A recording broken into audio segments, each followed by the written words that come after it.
2000 తర్వాత పుట్టిన వాళ్ళకండి 2000 తర్వాత పుట్టిన వాళ్ళకి ఒక భయంకరమైన వార్నింగ్ వచ్చింది. ఏ ఫేమస్ రిపోర్ట్స్ వచ్చినా కానీ మనం చెప్పుకుంటూ ఉంటాం. నేనైతే మీకు పక్కాగా అన్ని వాస్తవాలే ఇస్తాను కదండి. ఆ వాస్తవమే ఇంకోటి ఏంటి అంటారా?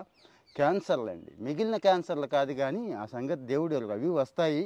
పొట్ట క్యాన్సర్లు, పొట్టకి సంబంధించిన క్యాన్సర్లు కొన్ని కోట్ల మందికి వచ్చే అవకాశం ఉంది.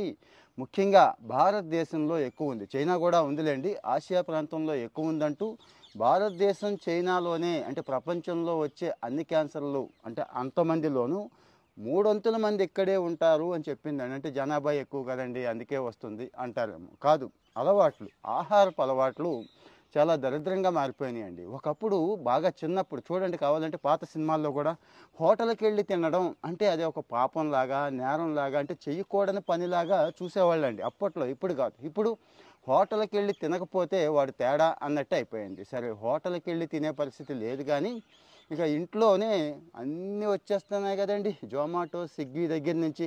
ఇక బయటికి వెళ్ళామంటే ఏదో ఒక బండి పక్కనో ఇంకో చోటో ఏదోటి మింగకుండా వచ్చే పరిస్థితే లేదు. ఈ అలవాటు, మళ్ళీ గుర్తు చేస్తున్నా, ఈ అలవాటు చాలా దారుణంగా ఉంది ఎవరిలో. ఈ కొత్త తరం జనరేషన్ అండి, 2000 తర్వాత పుట్టిన వాళ్ళల్లో చాలా ఎక్కువ ఉంది. మిగిలిన వాళ్ళంతా సూపర్ ఏమీ కాదు.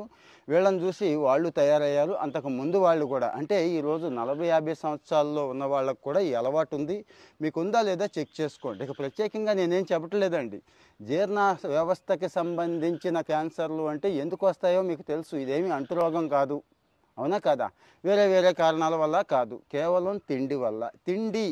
తిండి బయట తినేస్తున్నాం. ఈరోజు తిండి ప్రతి ఒక్కడు లాభానికే వ్యాపారం చేస్తాడు కానీ ఏ ఒక్కడు కూడా దాన ధర్మాలు చేయట్లేదు. గుర్తుంచుకోండి. జనం సంక్షేమం కోసం నేను వ్యాపారం చేస్తున్నాను అనే ఒక్క హోటల్ వాడిని చూపించండి, ఇది ఓకే. తర్వాత ప్రాసెసింగ్ ఫుడ్స్ అండి.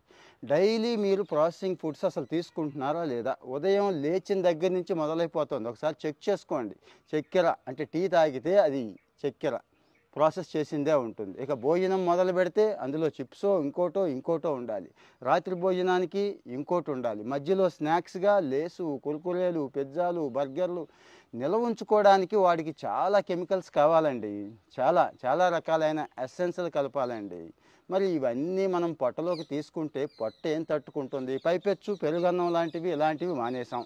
పొట్టకు మేలు చేసే బ్యాక్టీరియాని తీసుకోవటము మానేసాం.